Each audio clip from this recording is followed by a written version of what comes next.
फद्दल। वालेकुम। वालेकुम अस्सलाम। ठीक ठाक है। ये हमने बनाया था, मैंने कहा अपने भाई को भी देते हैं, चेक करो कैसा है, टेस्ट करो हाँ कैसा बना है। ठीक है। ये क्या बनाया है, नाम ये क्या है? आलू और चिकन की टिक्की है।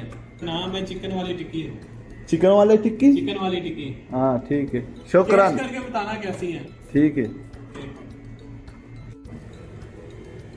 हाँ की रकम से अच्छा है, थोड़ा सा लवण ज्यादा हो गया। तुमको तो सारा हर वक्त जो जो खिलाएगा उसलिए जो लवण ज्यादा होती ज्यादा है। दे दिया ना, ऐसे हाँ होना हाँ चाहिए। ठीक है। ये হচ্ছে চিকেন টিক্কা, পাকিস্তানি চিকেন টিক্কা, হোম মেকিং, ওনারা নিজ হাতে বানায়। দেখি এটা খেয়ে টেস্ট করি কেমন লাগে। বিসমিল্লাহির রহমানির রহিম।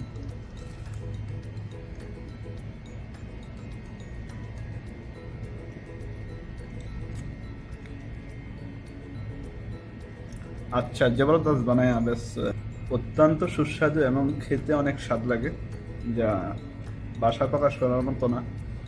অনেক টেস্টি, অনেক হেলদি।